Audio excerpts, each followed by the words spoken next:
हिंदू पंचांग के अनुसार भाद्रपद मास में आने वाली पूर्णिमा को भाद्रपद पूर्णिमा कहते हैं और इस दिन भगवान विष्णु के श्री सत्यनारायण रूप की पूजा की जाती है।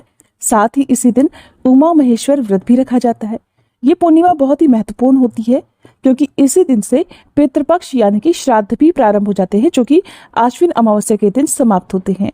भगवान शिव और माता पार्वती की कृपा तथा माँ लक्ष्मी जी की कृपा पाने के लिए इस व्रत को जरूर रखना चाहिए। इस व्रत का उल्लेख मत्स्य पुराण में मिलता है। कहा जाता है कि एक बार महर्षि दुर्वासा भगवान शंकर के दर्शन करके लौट रहे थे। रास्ते में उनकी भेंट भगवान विष्णु से हो गई।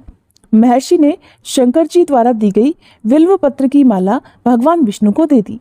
भगवान विष्णु ने उस माला को स्वयं ना पहनकर गरुड़ के गले में डाल दी, जिससे महर्षि दुर्वासा क्रोधित होकर कहने लगे कि तुमने भगवान शंकर का अपमान किया है, इससे तुम्हारी लक्ष्मी चली जाएगी। क्षीर सागर से भी तुम्हें हाथ धोना पड़ेगा और शेष नाग भी तुम्हारी सहायता नहीं कर सकेंगे। ये सुनकर भगवान विष्णु ने महर्षि दुर्वासा को प्रणाम कर शाप से मुक्त होने का उपाय पूछा।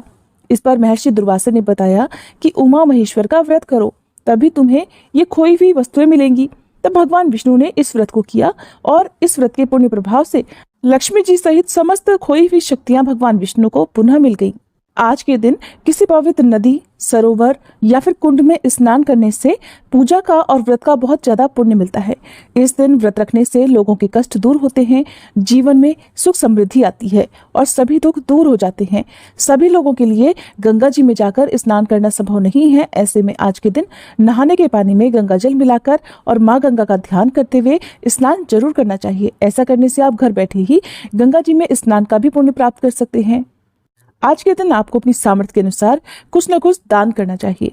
खास तौर पर पूर्णिमा के दिन सफेद रंग की वस्तुओं का, जैसे दूध से बनी वस्तुएं, चावल या शक्कर इत्यादि का दान करना शुभ माना जाता है। इस दिन श्री सत्यनारायण भगवान की कथा का पाठ दोपहर के समय करना चाहिए। दिन भर उपवास रखकर रात को चंद्र देवता की पूजा करके और चंद्र देवता को अर्घ्य देकर ही ये व्रत पूर्ण होता है। तो अब जानिए साल 2023 में भाद्रपद पूर्णिमा की तिथि और शुभ मुहूर्त के बारे में। इस बार 29 सितंबर शुक्रवार के दिन भाद्रपद पूर्णिमा है और इसी दिन स्नान दान और व्रत रखा जाएगा। भूल कर भी पूर्णिमा के दिन नाखून, बाल इत्यादि नहीं काटने चाहिए। किसी प्रकार का नशा इत्यादि नहीं करना चाहिए और ना ही इस दिन घर में अशुद्ध भोजन बनना चाहिए। भगवान को केवल शुद्ध सात्विक चीजों का भोग लगाना चाहिए। पूर्णिमा तिथि प्रारंभ होगी 28 सितंबर गुरुवार की शाम 6:50 से और समाप्त होगी 29 सितंबर शुक्रवार की दोपहर 3:27 पर। क्योंकि 28 सितंबर को सूर्यास्त के बाद पूर्णिमा तिथि प्रारंभ हो रही है, इसलिए 28 सितंबर को पूर्णिमा का ना तो स्नान किया जाएगा, ना ही इस दिन दान किया जाएगा और ना व्रत रखा जाएगा। इसलिए आप बिना कंफ्यूज हुए 29 सितंबर को ही व्रत रखें। 29 सितंबर शुक्रवार को सूर्योदय सुबह 6:21 पर, सूर्यास्त शाम 6:13 पर। ब्रह्म मुहूर्त जो कि सुबह पूजा पाठ के लिए उत्तम रहता है, सुबह 4:45 से 5:33 पर रहेगा। अभिजीत मुहूर्त सुबह 11:53 से 12:41 तक रहेगा। इस समय आप श्री सत्यनारायण भगवान की कथा पढ़ या सुन सकते हैं। अमृतकाल शाम 7 बजे से 8:26 के बीच रहेगा, जिस समय आप चंद्र देवता की पूजा करके अपना व्रत खोल सकते हैं। ध्यान रखें, राहुकाल सुबह 10:30 से दोपहर 12 बजे तक रहेगा। नियमों के अनुसार राहुकाल को अशुभ मुहूर्तों में गिना जाता है। ऐसे में राहुकाल के समय किसी नए काम की शुरुआत करना या किसी भी शुभ कार्य को करने से बचना चाहिए। 29 सितंबर शुक्रवार को चंद्रोदय शाम 6:23 पर रहेगा। ऐसे में जिन्होंने भी पूर्णिमा का व्रत रखा है, चंद्र देवता की पूजा आप या व्रत का पारण आप शाम 6:23 के बाद से कर सकते हैं। आज के दिन विधि विधान से पूजा और श्री सत्यनारायण भगवान की कथा करने से सभी दुखों का नाश होता है। जीवन में आने वाले कष्ट दूर हो जाते हैं। पूर्णिमा के दिन पूजा करने में कुछ बातों का ध्यान रखने से व्रत का और पूजा का पूरा लाभ भी मिलता है। जैसे भाद्रपद पूर्णिमा के दिन प्रातःकाल उठकर किसी पवित्र नदी, सरोवर या कुंड में स्नान करना चाहिए। इस दिन यदि आप रखना चाहते हैं तो व्रत भी जरूर रखें, जिसका आपको संकल्प भी लेना चाहिए। श्री सत्यनारायण भगवान की पूजा और कथा दोपहर के समय करनी चाहिए। व्रत यदि आप ना भी रख पाए तब भी आपको कथा पढ़नी या सुननी चाहिए। सुबह और शाम भगवान शिव और माता पार्वती की पूजा भी आज के दिन करनी चाहिए। भगवान विष्णु, माँ लक्ष्मी जी और तुलसी जी की पूजा भी करनी चाहिए। पवित्र वृक्षों के नीचे बहते जल में अपने घर के मुख्य द्वार पर दीपक जलाना चाहिए। पूजा के बाद भगवान को प्रसाद और फल फूल भेंट करने चाहिए। पंचामृत और चूरमे का प्रसाद बनाकर सभी लोगों को पूजा का प्रसाद भी बांटना चाहिए। हो सके तो ब्राह्मण को भोजन पर आमंत्रित करें, नहीं तो आप मंदिर में भी दान दक्षिणा इत्यादि भेज सकते हैं और करीब जरूरतमंद व्यक्तियों को भी जरूरत का सामान आप दान में दे सकते हैं। भाद्रपद पूर्णिमा का जो व्रत होता है वो स्त्रियों के लिए विशेष महत्वपूर्ण होता है। इस व्रत के पुण्य प्रभाव से निसंतानों को संतान सुख मिलता है। सुखी दाम्पत्य जीवन की इच्छा वाले भक्तों को सुखी दाम्पत्य जीवन की प्राप्ति होती है और सभी मनोकामनाएं भी पूर्ण होती हैं। अगले पिछले सभी जन्मों के पापों का भी नाश होता है। भूल कर भी इस दिन घर में अशुद्ध भोजन यानी कि किसी भी प्रकार का अंडा, मांस, मछली या फिर लहसुन प्याज का भोजन नहीं बनना चाहिए। खीर का भोग आप रात को चंद्र देवता को लगाएं और उसको प्रसाद रूप में सभी लोगों में जरूर बांटें।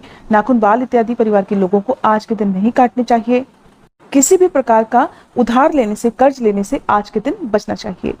पूर्णिमा का दिन माँ लक्ष्मी जी की कृपा पाने के लिए भी बहुत उत्तम होता है। तो आज के दिन आप माँ लक्ष्मी जी का स्थायी वास अपने घर में यदि चाहते हैं तो आज के दिन आप माँ लक्ष्मी जी की पूजा खास तौर पर करें। आपके घर में यदि कौड़ियां हैं तो कौड़ियों को साफ पानी से धोकर, तिलक लगाकर, धूप दीप दिखाकर आप कौड़ियों की पूजा भी करें और महालक्ष्मी स्तोत्र का पाठ करें। यदि श्री यंत्र, लक्ष्मी यंत्र आपके पास है तो उनकी पूजा आज के दिन आप जरूर करें। शास्त्रों में इस बात का भी वर्णन है कि पूर्णिमा के दिन पीपल के वृक्ष में माँ लक्ष्मी जी का आगमन होता है। इस दिन सुबह स्नान करने के बाद पीपल के पेड़ पर कुछ मीठा जल चढ़ाकर आपको पूजा करनी चाहिए, 7 बार परिक्रमा करनी चाहिए और धूप दीप जलाना चाहिए।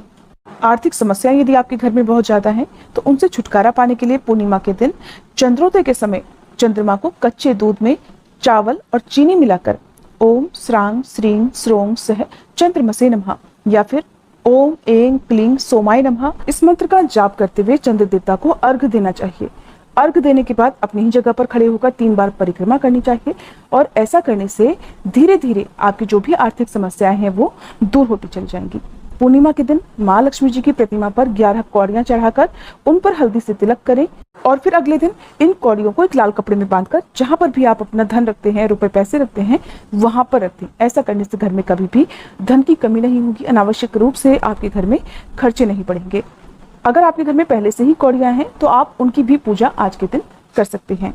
पूर्णिमा के दिन तुलसी जी के पौधे में जल अर्पित करके एक दीपक जरूर जलाना चाहिए और अपने पितरों के नाम से एक दीपक जलाना चाहिए, क्योंकि जिस घर में पितरों का आशीर्वाद बना रहता है वहां कभी भी रोग, शोक, दुख आदि नहीं होते, वहां आर्थिक समस्याएं नहीं आती।